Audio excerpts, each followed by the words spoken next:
Mathieu Serron qui nous accompagne ce matin avec un CAC 40 qui réduit ses gains. 0,1% de progression désormais, 8240 points quand l'Eurostoxx 50 prend 0,3%. Beaucoup de publications à nouveau avec des réactions toujours très fortes. On verra cela dans quelques minutes, mais d'un point de vue général, comment vous regardez aujourd'hui la tendance du jour, Mathieu, sachant que le CAC 40 a perdu un peu plus de 2% là, depuis la clôture de vendredi soir? Oui, après une belle série, un joli rebond, et nous sommes toujours dans une phase d'attente que l'on peut qualifier d'optimiste. Autrement dit, les marchés croient en un accord entre les États-Unis et l'Iran, et d'ailleurs les dernières déclarations de Donald Trump vont dans ce sens-là, concernant notamment une prolongation du cessez-le-feu. Donc, dans ce contexte, eh bien, on a toujours sur les indices une évolution qui reste nerveuse, mais avec la volonté de progresser, même si c'est pas véritablement le cas depuis hier, mais on sent une volonté de progresser. Donc, on a sur le fond une tendance qui reste haussière sur la plupart des indices actions. Sur le CAC, le pivot proche que je surveille, c'est la zone des 8080, 8120. Niveau sur le futur, donc il y a environ 80 points d'écart entre les deux. Donc niveau sur le futur CAC 40, donc 8080, 8120. Je considère que tant qu'on est au-dessus, on reste du bon côté avec des probabilités de poursuivre à la hausse qui restent supérieures, et en dessous, on commencerait à se fragiliser. Donc, dans cet esprit-là, eh bien moi, ce que je cherche à faire pour des opérations de court terme, c'est de tenter donc des achats sur des replis. Mais justement, en raison de ce contexte, et comme nous ne sommes pas à l'abri de déclarations qui viennent amener une certaine nervosité sur les marchés, je préfère le faire via les options, en achetant notamment des calls pour une meilleure gestion du risque.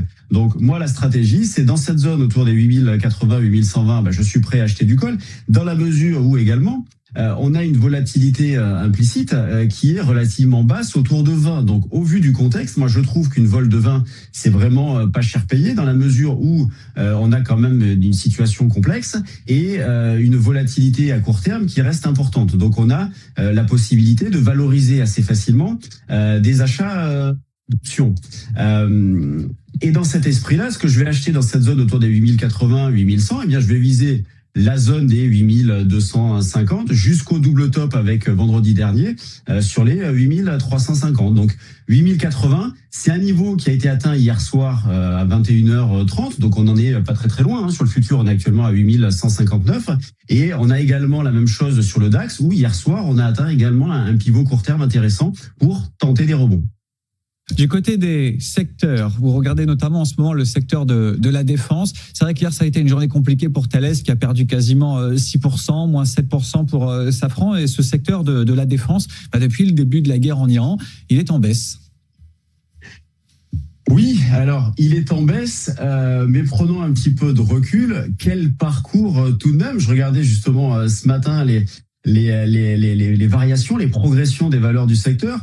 En 4 ans, Thales est passé de 80 à 280, Rheinmetall est passé de 200 à 2000, et Leonardo est passé de 10 à 70. Et là, ce qui pèse un petit peu, c'est justement l'apaisement des tensions qui pèse un petit peu sur ces valeurs-là, mais bon, qui ont bien profité notamment des tensions en Ukraine.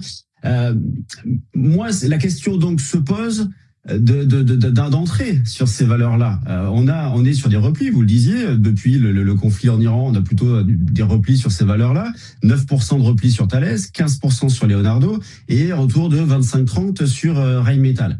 Donc même si on peut penser qu'un apaisement des tensions va continuer à peser un petit peu sur ces valeurs-là, l'orientation du secteur à moyen long terme, c'est la hausse. Tout le monde est d'accord pour admettre que tous les pays vont s'armer de plus en plus, donc ce qui va profiter à ces valeurs-là.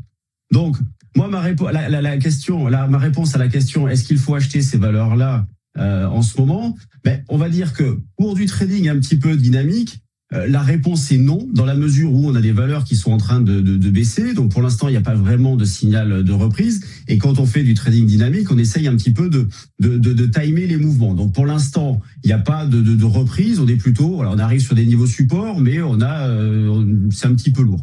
En revanche, dans une logique d'investisseur, et c'est là où c'est intéressant, on a donc des retracements importants sur ces valeurs-là et des niveaux support intéressants aussi. Si je prends Rheinmetall, qui est un petit peu ma préférée de la bande.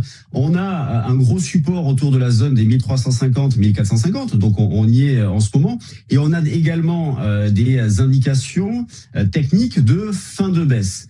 Donc dans cet esprit-là, dans une optique à moyen long terme, dans une logique d'investisseurs qui ne cherchent pas forcément à timer le marché, mais à intervenir sur des bons niveaux de prix, un repli de 25-30% sur une valeur qui, sur le fond, est dynamiquement haussière et qui est dans une thématique porteuse, avec en plus des signaux techniques de fin de baisse et un support graphique intéressant, la réponse est oui. Dans une logique d'investisseur, la réponse est oui. Après, il faut savoir moduler son exposition en se disant, par exemple, dans ce contexte actuel avec des marchés au plus haut et des valeurs qui ont, comme je le disais précédemment, fortement progressé, une exposition, par exemple, de 30% de son exposition au maximum est tout à fait concevable. Donc, pour du trading dynamique, pas vraiment, il y a mieux à faire ailleurs, mais en revanche, dans une logique d'investissement, la réponse est oui.